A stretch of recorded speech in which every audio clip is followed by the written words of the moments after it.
ಮತ್ತೆಲ್ಲ ಪದಾಧಿಕಾರಿಗಳೆಲ್ಲ ತಾವೆಲ್ಲ ಇದ್ದೀರಿ, ಎಲ್ಲ ಗೌರವಾನ್ವಿತ ಸದಸ್ಯರಿದ್ದೀರಿ, ಅಭಿಮಾನಿಗಳೆಲ್ಲ ಕೂಡ ತಾವೆಲ್ಲ ಇದ್ದೀರಿ. ನನ್ನ ಹೆಂಡತಿ ಕೇಳಿದ್ಲು, ಯಾಕೆ ಈ ಚಿಕ್ಕ ಕ್ಲಬ್ ಹೋಗ್ತಾ ಇದ್ದೀರಾ ಅಂತ. ನಾನೇನ್ ಮಾಡ್ತೀರಿ, ಭೈರಪ್ಪನವ್ರು ನಮ್ದು ಸಂಬಂಧ 45 ವರ್ಷದ ಸಂಬಂಧ, ಪ್ರೀತಿ ವಿಶ್ವಾಸ ಏನೇ ಅಂತೇಳಿ 50 ವರ್ಷನ ಯಾವುದಕ್ಕೂ ಕೂಡ ನಾನೇನು ಕೇಳಿಲ್ಲ ಅವ್ರು ಇಲ್ಲಿವರೆಗೂ. ಸ್ವಂತಕ್ಕೂ ಏನೂ ಕೇಳಿಲ್ಲ. ಸ್ವಂತಕ್ಕೆ ಏನಾದ್ರು ಕೇಳಬೇಕು ಅಂತ ಕೇಳಿದ್ರೆ ಯಾವುದಕ್ಕೂ ಪಾಪ ಬಂದು ಏನೂ ಕೇಳಲಿಲ್ಲ. ನಾನು ಕರ್ಕೊಂಡೋಗಲ್ಲೆಲ್ಲ ಇನ್ನೊಂದು ಕ್ಲಬ್ ಮೆಂಬರ್ ಮಾಡಿದ್ರು. ನಾನು ಅಲ್ಲೆಲ್ಲ ಮನೆ ತಗೊಂಡಿದ್ದೆ ಚಾಮರಾಜಪೇಟೆಯಲ್ಲಿ. ಅಲ್ಲಿ ಮನೆ ಕಟ್ಟೋಣ ಅಂತಿದ್ದೆ, ಕೊನೆಗೆ ಆಗಲಿಲ್ಲ. ಅಲ್ಲೆಲ್ಲ ಮೆಂಬರ್ ಮಾಡಿದ್ರು. ಯಾವ್ದು ಬೇಕು ಕ್ಲಬ್ ಅದು? ಸಿಟಿ ಇನ್ಸ್ಟಿಟ್ಯೂಟ್ಗೆ. ಈಗ ಇಲ್ಲಿಗೆ ಬಂದಿದ್ದಾರೆ. ನಾನು ಕನಕಪುರಕ್ಕೆ ಹೋಗೋ ದಾರಿಲಿ ತಮ್ಮನ್ನು ಉದ್ದೇಶಿಸಿ ಮಾತಾಡೋಣ ಅಂತ ಬಹಳ ಪ್ರೀತಿ ಅಭಿಮಾನದಿಂದ ಬಂದಿದ್ದೇನೆ. ಬಹಳ ಸಂತೋಷ. ಮೊನ್ನೆ ನಾನು ಈ ಲೆಜಿಸ್ಲೇಟಿವ್ ಕಮಿಟಿಯವರು ಕೂಡ ಒಂದು ರಿಪೋರ್ಟ್ ಕೊಟ್ಟಿದ್ದಾರೆ ಕ್ಲಬ್ಗಳ ಬಗ್ಗೆ. ಅವರೆಲ್ಲ MLAಗಳು ಏನೇನು ಕಂಪ್ಲೇಂಟ್ ಇತ್ತು ನನಗೆ ಗೊತ್ತಿಲ್ಲ ಅದು. ಸೊ ನಾನು ನಮ್ಮ ರೂಪಾ ಮುದುಗಲ್ ಕೊಟ್ಟಿದ್ದೀನಿ, ಸ್ವಲ್ಪ ಸ್ಟಡಿ ಮಾಡಮ್ಮ ಏನು ಅಂತ. ನೋಡಿದ್ರೆ ಎಷ್ಟೋ ಕ್ಲಬ್ಗೆ ಆಕ್ಯುಪೆನ್ಸಿ ಸರ್ಟಿಫಿಕೇಟ್ ತೆಗೆದುಕೊಂಡಿಲ್ಲ. ಎಲ್ಲ ಇಷ್ಟ ನಂಗೆಲ್ಲ ಪ್ಲಾನ್ ಕಟ್ಟರು. ಬಟ್ ಇದು ಕೇಳಿದೆ ನಾನು ಇಲ್ಲಿ ಬರೋಕ್ಕಿಂತ ಮುಂಚಿದವಾಗಿ, ಈ ಕ್ಲಬ್ ಆಕ್ಯುಪೆನ್ಸಿ ಸರ್ಟಿಫಿಕೇಟ್ ಇದೆಯಂತ. ಈಗ ಪರವಾಗಿಲ್ಲ. ಈಗ ಸುಪ್ರೀಂ ಕೋರ್ಟ್ ಒಂದು ಜಜ್ಮೆಂಟ್ ಕೊಟ್ಬಿಟ್ಟಿದ್ದಾರೆ. ಆಕ್ಯುಪೆನ್ಸಿ ಸರ್ಟಿಫಿಕೇಟ್ ಇಲ್ಲದೆ, ಪ್ಲಾನ್ ಸ್ಯಾಂಕ್ಷನ್ ಇಲ್ಲದೆ ಯಾರಿಗೂ ಪವರ್ ಕೊಡ್ಬಿಡಿ, ನೀರು ಕೊಡ್ಬಿಡಿ ಅಂತ ಕೊಟ್ಬಿಟ್ಟಿದ್ದಾರೆ. ಸೊ ಅದನ್ನ ಯಾವ ರೀತಿ ಪ್ರಾಬ್ಲಮ್ ಸಾರ್ಟ್ ಔಟ್ ಮಾಡಬೇಕು ಅಂತೇಳಿ ದೊಡ್ಡ ಪ್ರಯತ್ನ ಮಾಡ್ತಾ ಇದ್ದೀನಿ. ಸೊ ಬಹಳ ಚಿಕ್ಕದು, ಬರೀ 17,000. ರಾಮಮೂರ್ತಿ ಅವರು ಕೂಡ ಹೇಳ್ತಾ ಇದ್ರು ಏರಿಯಾ ಚಿಕ್ಕದಿದೆ ಅಂತ. ಸೊ ನಿಮಗೂ ಏನಾದ್ರು ಒಂದು ಮುಂದಕ್ಕೆ ಎಕ್ಸ್ಪ್ಯಾಂಡ್ ಮಾಡ್ಕೊಳ್ಬೇಕು. ಇದು ಬೆಂಗಳೂರು ನಗರದಲ್ಲಿ ಇವತ್ತು ಮಲ್ಲೇಶ್ವರ, ಈ ಜಯನಗರ, ಇಂದಿರಾನಗರ, ಈ 3 ಸ್ವಲ್ಪ ಪ್ಲಾನ್ಡ್ ಏರಿಯಾ ಇರೋದ್ರಲ್ಲಿ ಇವತ್ತು ಲಾಸ್ಟ್ ಒಂದು 50-60 ಇಯರ್ಸ್ ಹಿಂದೆ ಪ್ಲಾನ್. ಬಟ್ ಮಿಕ್ಕಿದೆಲ್ಲ ಅಷ್ಟು ಪ್ಲಾನ್ ಕೆಂಪೇಗೌಡರು ಕಟ್ಟಿದ್ದು ಇಂಟೀರಿಯರ್ ಬೌಂಡ್ರಿ ಅಂತ ಪ್ಲಾನ್ ಇರಲಿಲ್ಲ. ಇದು ಬಹಳ ಚೆನ್ನಾಗಿ ಒಳ್ಳೆ ಪ್ಲಾನ್ಡ್ ಏರಿಯಾ ಕೂಡ ಇವತ್ತು ಇದಿದೆ. ಇದರಲ್ಲಿ ನೀವೆಲ್ಲ ಇಲ್ಲಿ ಬಂದು ಇರೋದೇ ನಿಮ್ದೆಲ್ಲರ ಅದೃಷ್ಟ. ಇಲ್ಲಿ ಬಂದು ಸೈಟ್ ತಗೊಂಡು ಇಲ್ಲಿ ವಾಸ ಮಾಡಿ ಈ ಹಸಿರು, ಈ ವಾತಾವರಣ, ಈ ಪರಿಸರ ಎಲ್ಲ ಕೂಡ ನೋಡಿ. MLA ಅವರು ನನಗೆ 2 ವರ್ಷದಿಂದ ಈ ಇದರ ಬಗ್ಗೆ, ಕಾಂಪ್ಲೆಕ್ಸ್ ಬಗ್ಗೆ ಹೇಳಿದ್ದಾರೆ. ನಾಳೆ ನಾಳಿದ್ರಲ್ಲಿ ಒಂದು 2-3 ದಿನದಲ್ಲಿ ನಮ್ಮ BDA ಕಮಿಷನರ್ನ ಚೇರ್ಮನ್ ಕಳಿಸ್ತೀನಿ. ಅದಾದ್ಮೇಲೆ ನಾನು ಬಂದು ನೋಡ್ತೀನಿ ಏನು ಮಾಡೋಕ್ಕಾಗ್ತದೆ. ಪಾಪ ಒಂದಿನ ನಾರಾಯಣಮೂರ್ತಿ ಅವರು ಕೂಡ ನನಗೆ ಫೋನ್ ಮಾಡಿದ್ರು, ನಮ್ಮ ಇನ್ಫೋಸಿಸ್ ನಾರಾಯಣಮೂರ್ತಿ ಅವರು. ಪಾರ್ಕಿಂಗ್ ವಿಚಾರದಲ್ಲಿ, ರೋಡ್ ಅಕ್ಕಪಕ್ಕ ನಿಲ್ಲಿಸಿದ ವಿಚಾರದಲ್ಲಿ ಎಲ್ಲ ಬಹಳ ತೊಂದರೆ ಆಗ್ತಾ ಇದೆ, ನಾನು ನೋಡಿದೆ, ಸ್ವಲ್ಪ ನೋಡ್ಬೇಕು DK ಅಂತ ಅಂದ್ಬಿಟ್ಟು ನನಗೆ ಅವರು ಫೋನ್ ಮಾಡಿದ್ರು. ಟನಲ್ಲೂ ಕೂಡ ಕರೆದಿದ್ದೀನಿ. ಹೆಬ್ಬಾಳಿಂದ ಹಿಡಿದು ನಿಮ್ಮ ಸಿಲ್ಕ್ಪುರ್ ಜಂಕ್ಷನ್ವರೆಗೂ 17 ಕಿಲೋಮೀಟರ್ ಒಳಗಡೆ, ಅದು 18 ಕೋಟಿ ರೂಪಾಯಿ ಆಗ್ತದೆ. ಇನ್ನೊಂದು ಈ ಕಡೆ ಮೈಸೂರು ರೋಡಿಂದ KR-ಪುರಂವರೆಗೂ ಕೂಡ ಈಗಾಗಲೇ ಪ್ಲಾನಿಂಗ್ ಆಗಿದೆ. ದುಡ್ಡಿನ ವ್ಯವಸ್ಥೆ ಬಹಳ ಕಷ್ಟ. 5 ಗ್ಯಾರಂಟಿ ಚೇರ್ಮನ್ಗಳೆಲ್ಲ ಕೂತ್ಬಿಟ್ಟವ್ರೆ ಸ್ಟೇಜ್ ಮೇಲೆ. ಎಲ್ಲರಿಗೂ ಕೂಡ ಹೆಣ್ಮಕ್ಳಿಗೆಲ್ಲ ಫ್ರೀಯಾಗಿ ಬಸ್ ಓಡಿಸ್ತಾ ಇದ್ದೀವಿ. ಎಲ್ಲ ನಿಮ್ಮ ಮನೇಲಿ ಅವ್ರಿಗೆಲ್ಲ ಕೆಲವು ನಿಮ್ಗಿಲ್ದೇ ಇರ್ಬೋದು, ಮನೆ ಯಜಮಾನರಿಗೆಲ್ಲ 2,000 ಕೊಡ್ತಾ ಇದೀವಿ. ಒಟ್ಟು 53-54 ಕೋಟಿ ರೂಪಾಯಿ ಅದಕ್ಕೆ ಕೊಡ್ತಾ ಇದ್ದೀವಿ. ವಿದ್ಯುತ್ ಶಕ್ತಿ ಫ್ರೀಯಾಗಿ ಯೂನಿಟ್ವರೆಗೂ ಕೊಡ್ತಾ ಇದ್ದೀವಿ. ಕೆಲವ್ರು ನಿಮಗೂ ಅನುಕೂಲ ಆಗ್ತಾ ಇರ್ಬೋದು, ನಾನು ಇಲ್ಲ ಅಂತ ಹೇಳೋದಿಲ್ಲ. ಸೊ ಹಿಂಗೆ ಏನೋ ಒಂದು ನಾವು ಜನರಿಗೆ ಬದುಕನ್ನು ಕಟ್ಕೊಳ್ಳಿ ಅನ್ನೋ ದೃಷ್ಟಿಯಿಂದ ಅವೆಲ್ಲ ಕೂಡ ಕೊಟ್ಟು ಇವತ್ತು ಸರ್ಕಾರ ಕೂಡ ಅಭಿವೃದ್ಧಿನೂ ಆಗ್ತಾ ಇದೆ, ಈ ಕೆಲಸ ಕೂಡ ಮಾಡ್ತಾ ಇದ್ದೀವಿ. ಮುಂದಕ್ಕೆ ಅನೇಕ ಕಾರ್ಯಕ್ರಮ ಮಾಡಬೇಕು ಬೆಂಗಳೂರು ನಗರಕ್ಕೆ. ಈಗ ಹೊಸ ಸಿಸ್ಟಮ್ ಮಾಡಿದ್ದೀನಿ. ಕೆಲವು ಖಾತೆಗಳೆಲ್ಲ ಮಿಸ್ಯೂಸ್ ಆಗ್ತಾ ಇತ್ತು. ಡಾಕ್ಯುಮೆಂಟ್ ಎಲ್ಲ ಪ್ರಾಪರ್ಟೀಸ್ನೆಲ್ಲ ಸ್ಕ್ಯಾನ್ ಮಾಡಿಸ್ತಾ ಇದ್ದೀನಿ.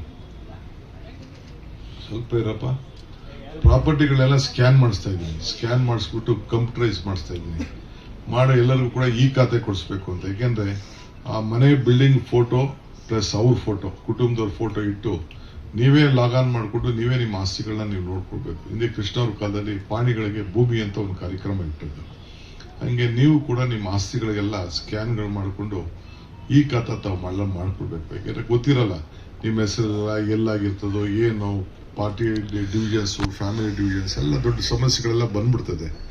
ಅದಕ್ಕೆ ನಿಮ್ಗೆಲ್ಲ ಕೂಡ ಮಾಡಬೇಕು ಅಂತ. ಆಮೇಲೆ ಎ ಖಾತಾ, ಕೆಲವು ಬಿ ಖಾತಾ ಇದೆ, ಕೆಲವು ಎ ಖಾತಾ ಇದೆ. ಎಲ್ಲರೂ ಏನೇನು ಒದಗಿಸ್ಕೊಡ್ಬೇಕು ಎಲ್ಲ ಫೆಸಿಲಿಟೀಸ್ ಒದಗಿಸ್ಕೊಟ್ಬಿಟ್ಟಿದ್ವಿ. ಸ್ಲಮ್ ಅಲ್ಲಿ ಇರ್ಬೋದು, ಹೊರಗಡೆ ಇರ್ಬೋದು. ಅದಕ್ಕೆ ಅದನ್ನೆಲ್ಲ ಬೆಂಗಳೂರಲ್ಲಿ ಎಲ್ಲ ಪ್ರಾಪರ್ಟಿ ಏರಿಯಾನ ಸ್ವಲ್ಪ ಸರಿ ಮಾಡಬೇಕು ಅಂತೇಳಿ ಈಗೆಲ್ಲ ಎ ಖಾತಾನ ಬಿ ಖಾತಾ ಎಲ್ಲ ಎ ಖಾತಾಗೆ ಪರಿವರ್ತನೆ ಮಾಡಲಿಕ್ಕೆ ಪ್ರಯತ್ನ ಮಾಡ್ತಾ ಇದ್ದೀನಿ.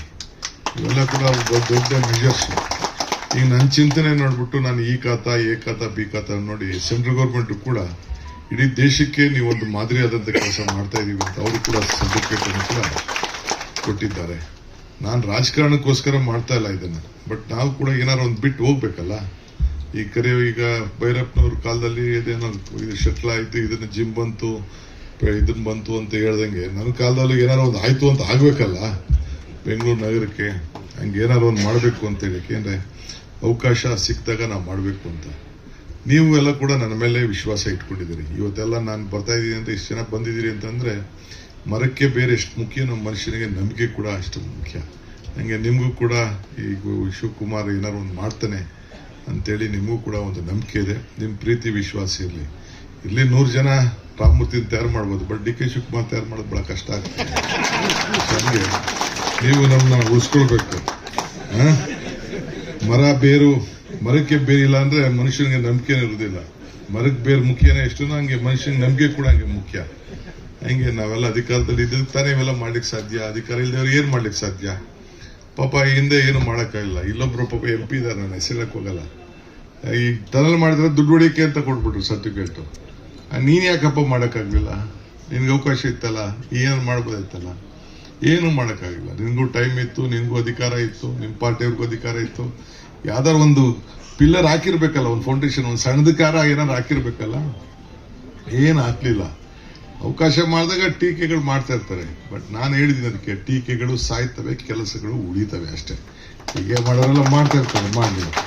ಸೊ ಹಂಗೆ ಇವತ್ತು ಏಟ್ ಬೀಳ್ತಾ ಇರ್ತಾರೆ, ಟೀಕೆ ಮಾಡ್ತಾ ಇದ್ದಾರೆ. ಉಳಿ ಪೆಟ್ಟು ಬೀಳದೆ ಯಾವುದು ಶಿಲೆ ಆಗಲಿ ಬೀಳಲೇಬೇಕು. ಅದಕ್ಕೆ ಶಿಲೆ ಆಗ್ಬೇಕಾದ್ರೆ ಹಂಗೆ ಹೊಲ ಉಳ್ಬೇಕಾದ್ರೆ ಕೂಡ ಮಟ್ಟ ಆಗ್ಬೇಕಾದ್ರೆ ವ್ಯವಸಾಯ ಮಾಡಲೇಬೇಕು. ಹಂಗೆ ಶ್ರಮ ಇದ್ದೇ ಇರ್ತದೆ. ಹಂಗೆ ಇವತ್ತು ನಮ್ಮೆಲ್ಲ ಮ್ಯಾನೇಜ್ಮೆಂಟ್ ಬೇರೆ 3 ಕೋಟಿ ಬೇರೆ ಇಟ್ಕೊಂಡಿದ್ದೀರಿ ಅಂತ ಹೇಳ್ತಾ ಇದ್ದೀರಿ, ಬಹಳ ಸಂತೋಷ. ಇಲ್ಲೊಂದು ಇವ್ರು ಬೇರೆ ಒಂದು ಅರ್ಜಿ ಕಳಿಸಿದ್ದಾರೆ ನಮ್ಮ MLA ಅವರು, ಒಂದಷ್ಟು ಜಾಗ ಕೊಡಿ ಅಂತ. ಈಗ ನಾನು ನೆಕ್ಸ್ಟ್ 2nd ರೌಂಡ್ CA ಕರಿತೀನಿ, BDAಗೆ CA ಸೈಟ್ಗಳಿಗೆ ಕರಿತೀನಿ. ಅರ್ಜಿ ಹಾಕೊಡಿ CA ಸೈಟ್ಗೆ. ನೋಡೋಣ, ಪ್ರಿಫರೆನ್ಸ್ ಮೇಲೆ ನಿಮಗೂ ಇನ್ನೊಂದು ಎಕ್ಸ್ಪಾನ್ಷನ್ ಮಾಡ್ಕೊಳ್ಳೋಕ್ಕೆ ಒಂದು ಜಾಗನ ಕೊಡ್ತೀನಿ. ಆಮೇಲೆ ಬಂದಾಗ ನಾನು ಹೇಳ್ದಂಗೆ ಓಟ್ ಹಾಕ್ಬೇಕು, ನೀವು ರಾಮಮೂರ್ತಿ ಆದಾಗ ಓಟ್ ಹಾಕ್ಬೇಕು. ಏನೋ ಲಾಭ ಇರ್ಬೇಕಲ್ಲ ನನಗೂ, ಬೇಗ ಬೇಡ ಹೇಳಿ ನೀವು. ಸೊ ನೆಕ್ಸ್ಟ್ ಫಸ್ಟ್ ರೌಂಡ್ ಕರೆದು ಬಿಟ್ಟಿದ್ದೀನಿ. 170-180 ಅಪ್ಲಿಕೇಶನ್ ಕರೆದು ಬಿಟ್ಟಿದ್ದೀನಿ. ಇಲ್ಲ ನೋಡೇ, ನೆಕ್ಸ್ಟ್ ಬೆಂಗಳೂರು ಬೆಳೆಯೋದೇ ಸೌತು, ಏನು ಮಾಡೋಕ್ಕಾಗಲ್ಲ. ಈಗ 5 ಕಾರ್ಪೊರೇಷನ್ ಮಾಡಿದ್ದೀನಿ, ಗ್ರೇಟರ್ ಬೆಂಗಳೂರು ಮಾಡಿದ್ದೀನಿ. ಯಾಕೆ ಅಂತಂದ್ರೆ ಸ್ವಲ್ಪ ಪ್ರತಿಯೊಂದಕ್ಕೂ ಒಬ್ಬಂಗೆ ಕಮಿಷನರ್ ಫೋನ್ ಮಾಡ್ಬೇಕು. ಈಗೆಲ್ಲ ಡೈರೆಕ್ಟ್ ಆಗಿ ನೀವೇ ಮಾಡ್ಬೋದು, ಇನ್ನೊಂದು ಮಾಡ್ಬೋದು, ನಿಮ್ಗೆ ಜಲ್ದಿ ಸಿಕ್ಲಿ ಅಂತ ಅಂದ್ಬಿಟ್ಟು ಇದನ್ನ ಆಡಳಿತದ ಬಗ್ಗೆ ಸ್ವಲ್ಪ ಇದಾಗಿರ್ಬೇಕು ಅಂತೇಳಿ ದೊಡ್ಡಕ್ಕೆ ಬೆಳೆದು ಬಿಟ್ಟಿದೆ. ಒಂದ್ ಕಾಲದಲ್ಲಿ ಹನುಮಂತೇನವರು ಇಲ್ಲಿ ಮುನ್ಸಿಪಲ್ ಅಧ್ಯಕ್ಷರಾಗಿದ್ದರು. ಆ ಒಂದು ಇತಿಹಾಸ ಇದೆ. ದೊಡ್ಡವರೆಲ್ಲ ಕೆಲಸ ಮಾಡಿದ್ದಾರೆ. ಲಕ್ಷ್ಮಣ ರಾಯರವರೆಲ್ಲ ಪಾಪ ಕಮಿಷನರ್ ಮಾಡಿದ್ರು. ಈಗೆಲ್ಲ ವ್ಯವಸ್ಥೆ ಬೇರೆ ಬದಲಾವಣೆ ಆಗ್ಬಿಟ್ಟಿದೆ. ಈಗೆಲ್ಲ ಆ ಕಾಲ ಹೊಂಟೋಯ್ತು. ಈಗೆಲ್ಲ ಬರೀ ಫೋನು, ಬರೀ ಆ್ಯಪು, ಆನ್ಲೈನು, ವಾಟ್ಸಪ್ಪು, ಇತ್ತಲ್ಲೇ ಕತೆ ಎಲ್ಲ ನಡೀತಾ ಇದೆ. ನೀವು ಕಂಪ್ಲೇಂಟ್ ಕೊಡ್ಬೇಕಾದ್ರೂ ಆನ್ಲೈನಲ್ಲೇ ಕೊಡ್ಬೋದು, ವಾಟ್ಸಪ್ಪಲ್ಲೇ ಕಳಿಸ್ಬೋದು. ಎಲ್ಲಿ ಗುಂಡಿ ಪುಚ್ಚಿದೆ, ಎಲ್ಲಿ ಕಸ ಹಾಕಿದೆ ಅಂತೇಳಿ. ಕೆಲವೊಂದು ಏನ್ ಮಾಡ್ತೀರಿ, ಎಲ್ಲ ಕಸಗಳೆಲ್ಲ ರೋಡಲ್ಲಿ ತಂದು ಮನೆಯಿಂದ ಈಚೆ ಬಂದು ಹಾಕ್ಬಿಡ್ತಾರೆ. ಸೊ ಇಲ್ಲಿ ಇರೋದ್ರಲ್ಲಿ ಸ್ವಲ್ಪ ಬೆಂಗಳೂರು ನಾಗರಿಕರು ತಾವೆಲ್ಲ ಒಳ್ಳೆ ಕೆಲಸ ಮಾಡ್ಕೊಂಡು ಹೋಗ್ತಾ ಇದ್ದೀರಿ. ನಿಮ್ಗೆ ಒಳ್ಳೇದಾಗ್ಲಿ. ಸೊ ಇವತ್ತು ಬಹಳ ಸಂತೋಷದಿಂದ ಬಂದು ಈ ದೀಪ ಹಚ್ಚಿದ್ದೀನಿ, ಇನ್ನ ಉರಿತಾ ಇದೆ. ನಿಮ್ಗೆ ಬತ್ತಿ ಮಾತ್ರ ಕಾಣ್ತದೆ, ಎಣ್ಣೆ ಮಾತ್ರ ಕಾಣೋದಿಲ್ಲ. ಬಟ್ ದೀಪ ಮಾತ್ರ ಕಾಣ್ತದೆ. ಅಂದ್ರೆ ಅದರಿಂದ ಎಷ್ಟು ಶ್ರಮ ಇರ್ತದೆ ಅಂತ. ಯಾವುದೇ ಒಂದು ಕೆಲಸ ಮಾಡ್ಬೇಕಾದ್ರೆ ಬೆಳಕು ಕಾಣ್ಬೇಕಾದ್ರೆ ಕತ್ಲಿರ್ತದಲ್ಲ, ಹಂಗೆ ಮ್ಯಾನೇಜ್ಮೆಂಟ್ ಅವ್ರ ಭೈರಪ್ಪನವರ ಅಧ್ಯಕ್ಷತೆಯಲ್ಲಿ ನೀವೆಲ್ಲ ಸೇರಿ ಬಹಳ ಶ್ರಮದಿಂದ ಸಹಕಾರ ಕೊಟ್ಟಿದ್ದೀರಿ, ಕೆಲಸ ಮಾಡಿದ್ದಾರೆ. ಬಂದಿದ್ದೀನಿ. ನೆಕ್ಸ್ಟ್ ಕಾಲ್ಫರ್ ಮಾಡಿದಾಗ ಒಂದು ಅರ್ಜಿ ಹಾಕೊಳ್ಳಿ. ಪ್ರಯಾರಿಟಿಲಿ ನಿಮಗೂ ಕೂಡ ಇನ್ನೊಂದು ದೊಡ್ಡ ಜಾಗ, ಚಿಕ್ಕದಂತೆ 17-18 ಸಾವಿರ ಅಂತ ಸಾಲ, ಅಟ್ಲೀಸ್ಟ್ 1-1.5 ಎಕರೆ ಬೇಕು ನಿಮಗೆ ಇನ್ನು ಚಟುವಟಿಕೆ ಮಾಡೋಕ್ಕೆ. ಅದ್ರ ಬಗ್ಗೆ ಆಲೋಚನೆ ಮಾಡೋಣ ಅಂತ ಈ ಸಂದರ್ಭದಲ್ಲಿ ನಿಮ್ಮೆಲ್ಲರೂ ಕೂಡ ಶುಭ ಹಾರೈಸಿ. ನಮ್ಮ ಮನೆಯವರು ಸುಮ್ಮನೆ ತಮಾಷೆಗಳದು, ಅವ್ರಿಗೂ ಗೊತ್ತು ನಾನು ಭೈರಪ್ಪನವ್ರು ಕರೆದವ್ರೆ ಅಂತ ಹೋಗ್ತಾ ಇದ್ದೀನಿ ಅಂತ. ನಾನು ಮೊದಲು ಆ ಕ್ಲಬ್ ಬಂದು ಅದನ್ನು ಹೋಗ್ಬಿಟ್ಟಿದ್ದೆ ನಾನು. ಆಮೇಲೆ ಇಲ್ಲಿ ಬಂದು ನಿಲ್ಸಕ್ಕೆ ಕೂದದ್ದು ಕಾಸ್ಮೋಪಾಲಿಟಿ. ನನಗೆ ಇಲ್ಲಿ ಕ್ಲಬ್ ಇರೋದೇ ಗೊತ್ತಿಲ್ಲ ನನಗೆ. ಇದಿದ್ರೆ ನಾನು ಯಾವ ಥರ ಈ ಕಡೆ ಬಂದಾಗ ಕಾಫಿ ಕುಡಿದು ಹೋಯ್ತೀನಿ. ನೋಡೋಣ ಯಾವ ಥರ ದಿನ ಬರ್ತೀನಿ. ನಿಮ್ಮೆಲ್ಲರಿಗೂ ಶುಭ ಆಗಲಿ, ಎಲ್ಲರಿಗೂ ಯಶಸ್ಸಾಗಲಿ. ಸೊ ಎಲ್ಲ ಹಿರಿಯ ನಾಗರಿಕ ನನ್ನ ಡಿಮ್ಯಾಂಡು ನನ್ನ ಕೂಡ ಕಾಪಾಡ್ಕೊಂಡು ಹೋಗ್ಬೇಕು ನೀವೆಲ್ಲ ಅಂತೇಳಿ ಪ್ರಾರ್ಥಿಸಿ ನಾನು ಮಾತು ಮುಗಿಸ್ತೇನೆ. ನಮಸ್ಕಾರ. ಇವತ್ತು ತಾವೆಲ್ಲ ವಿದ್ಯಾವಂತಿದ್ದೀರಿ, ಬುದ್ಧಿವಂತಿದ್ದೀರಿ, ಪ್ರಜ್ಞಾವಂತಿದ್ದೀರಿ. ಏನೇ ಕೆಲಸ ಇದ್ರೂ ಕೂಡ ಒಬ್ಬ ನಾಯಕ ಬರ್ತಾ ಇದ್ದಾನೆ ಅಂತೇಳಿ ತಾವೆಲ್ಲ ಬಂದಿದ್ದೀರಿ. ಬಂದು ಭಾಳ ನಿಮ್ಮ ಕಾರ್ಯಕ್ರಮ, ನಿಮ್ಮೆಲ್ಲ ಒಗ್ಗಟ್ಟು, ಎಲ್ಲ ರಿಟೈರ್ಡ್ ಲೈಫು ಎಲ್ಲ ನೋಡ್ತಾ ಇದ್ದೀನಿ. ಎಲ್ಲ ಯಂಗ್ಸ್ಟರ್ಸ್ ಯಾರಿಲ್ಲ, ಎಲ್ಲ ಬರೀ ರಿಟೈರ್ಡ್ ಲೈಫ್ ಇದೆ. ಸೊ ಭಾಳ ಸಂತೋಷ. ಬೆಳಪ್ಪನವರು ರಿಟೈರ್ ಆಗೋ ಕಾಲ ಅಂದ್ರೂ ಈಗ ಹುಡುಗರಾದಂಗೆ ಈಗ ಹೊರಟ್ಬಿಟ್ಟಿದ್ದಾರೆ ಈಗ ನೋಡಿಕೊಂಡು. ಸೊ ಅವರು ಏನಾದ್ರು ನಾನು ಸಾಧನೆ ಮಾಡಬೇಕು, ಸಹಾಯ ಮಾಡಬೇಕು ಅಂತ ಹೇಳಿ ಅವರ ಅವಧಿಯಲ್ಲಿ ಅವ್ರ ಟೀಮ್ ಏನಿದೆ, ಸೆಕ್ರೆಟರಿ ಪ್ರಸಾದ್ ಹೆಸರೆಲ್ಲ ಹೇಳ್ತಾ ಇದ್ದಾರೆ, ಎಲ್ಲ ಟೀಮಲ್ಲಿ ಎಲ್ಲ ಅವಕಾಶ. ನಾನು ಹಿಂದೆ ಅನೇಕ ಸಂದರ್ಭದಲ್ಲಿ ಹೇಳಿದ್ದೀನಿ, ದೇವರು ವರನೂ ಕೊಡೋದಿಲ್ಲ, ಶಾಪ ಕೊಡೋದಿಲ್ಲ, ಆದರೆ ಅವಕಾಶ ಮಾತ್ರ ಕೊಡ್ತಾನೆ. ಸಿಕ್ತಂಥ ಅವಕಾಶದಲ್ಲಿ ನೀನೇನು ಮಾಡ್ತೀಯ ಅದು ಭಾಳ ಮುಖ್ಯ ಅಂತ. ಸೊ ಕೊಟ್ಟೋಗೋದು ಇಲ್ಲ ಬಿಟ್ಟೋಗೋದು ಎರಡೇ ಉಳ್ಕೊಂಡಿರೋದು. ಏನು ನಾನು ಕೊಟ್ಟೋಗ್ತೀನಿ ಇಲ್ಲ ಬಿಟ್ಟು, ಪರ್ಮನೆಂಟ್ ಏನು ಇಲ್ವಲ್ಲ, ಯಾರು ಪರ್ಮನೆಂಟ್ ಇರ್ಲಿಕ್ಕೆ ಸಾಧ್ಯ ಇಲ್ಲ. ಸೊ ಅದರಿಂದ ಈ ಸಂದರ್ಭದಲ್ಲಿ ತಮಗೆಲ್ಲ ಹೇಳೋದಿಷ್ಟೇ. ಸೊ ನಾವು ಅವಕಾಶ ಸಿಕ್ಕಿದಾಗ ಭಾಳ ಒಳ್ಳೆ ಕೆಲಸಗಳನ್ನ ಮಾಡ್ಕೊಂಡು ಹೋಗ್ಬೇಕು.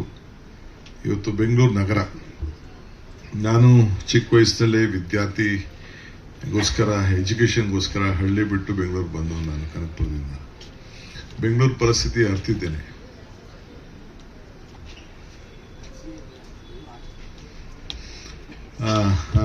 ಕೊಟ್ಟಿದ್ದೇನೆ, ಬೆಂಗಳೂರು ನಗರಕ್ಕೆ ಬಂದು ಸೇರ್ಕೊಂಡಿದ್ದೀನಿ. ನಾನು ಆಲ್ಮೋಸ್ಟ್ ಬರೀ ಎಲೆಕ್ಷನ್ಗೆ ಅಲ್ಲಿಗೆ ಹೋಗ್ತೀನಿ ಅಷ್ಟೇ, ಸೇವೆಗೆ, ಎಲೆಕ್ಷನ್ಗೆ. ಮಿಕ್ಕಿದೆಲ್ಲ ಬೆಂಗಳೂರಲ್ಲಿದ್ದೀನಿ. ಬೆಂಗಳೂರು ಪರಿಸ್ಥಿತಿ ಏನು ಅಂತ ಅರ್ಥ ಇದೆ.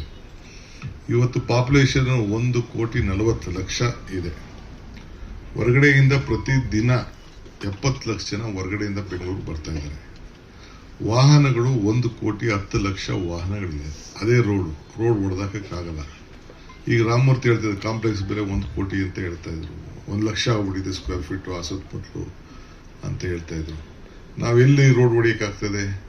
ಅದಕ್ಕೆ ರಾಮಲಿಂಗಾರೆಡ್ಡಿ ಅವರು ಫಸ್ಟ್ ಟೈಮು ಬೆಂಗಳೂರಿನಲ್ಲಿ, ಅವರು ಬೆಂಗಳೂರು ಮಿನಿಸ್ಟರ್ ಆಗಿದ್ದಾಗ ಈ ಡಬಲ್ ಡಕ್ಟರ್ನ ಒಂದು 6 ಕಿಲೋಮೀಟರ್ ಪ್ರಯೋಗ ಮಾಡಿದ್ರು. ಅದು ನೋಡಿದೆ.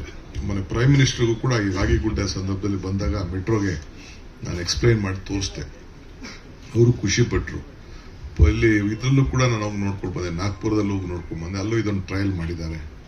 ಸೊ ಈಗ ಮುಂದಕ್ಕೆ ಮೊನ್ನೆ ಕ್ಯಾಬಿನೆಟಲ್ಲಿ 3 ದಿನದಿಂದ ಒಂದು ಕ್ಯಾಬಿನೆಟ್ ಇತ್ತು, 42 ಕಿಲೋಮೀಟ್ರು ಆ ರೀತಿ ಡಬಲ್ ಡೆಕ್ಕರ್. ನಿಮ್ಮಲ್ಲಿ ರಾಗಿಗುಡ್ಡ ಹೆಂಗೆ ಫ್ಲೈಓವರ್ ಇದೆ ಡಬಲ್ ಡೆಕ್ಕರು, ಹಂಗೆ ಬೆಂಗಳೂರು ನಗರದಲ್ಲಿ 40 ಕಿಲೋಮೀಟರ್ ಅಷ್ಟು ಫ್ಲೈಓವರ್ ಮಾಡಬೇಕು, ಡಬಲ್ ಡೆಕ್ಕರ್ ಮಾಡಬೇಕು ಅಂತ ತೀರ್ಮಾನ ಮಾಡಿದ್ದೀನಿ. ಇಡೀ ದೇಶದಲ್ಲಿ ಎಲ್ಲೂ ಕೂಡ ಅಷ್ಟು ದೊಡ್ಡ ಚಿಂತನೆ ಯಾರು ಕೂಡ ಯೋಚನೆ ಮಾಡಿರಲಿಲ್ಲ. ಆ ಕೆಲಸಕ್ಕೆ ಕೈ ಹಾಕಿದ್ದೀನಿ.